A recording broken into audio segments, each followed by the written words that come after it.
As to whether I believe in magic, I guess that's the last part of your question. So I'm sorry to be rambling on. But I'm trying to remember all the things you asked me No, you're and good. I should have answer them. parsed that Okay. out, but go ahead.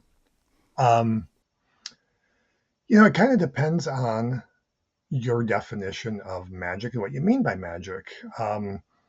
And one thing I'm very careful about with this book is I don't try to address this question of how magic works in the broader sense. I think of again Aleister Crowley's definition of magic as the art and science of causing change to occur in a conformity with will.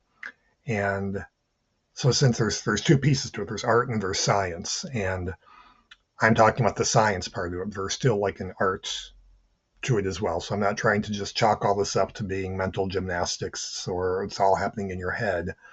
But I think there's something to be said for what is happening in your head because we are human beings with minds existing in a world, and everything we do involves psychology to some extent or another. And my approach to this book is to say, here's the psychological factors that play a part in what happens when somebody does ritual, and beyond that, I leave that up to the reader to decide if they, my hope is that a skeptic could pick this up and read this book and say, okay, I can see why people feel there's a powerful effect from doing ritual, but I also kind of leave that question, leave this book at the doorstep to that question. The idea that through these various practices, you can facilitate entering this liminal state of consciousness, and it's in that liminal state of consciousness that something called magic can happen. But I kind of stop at that threshold to say we can get into this liminal state of consciousness.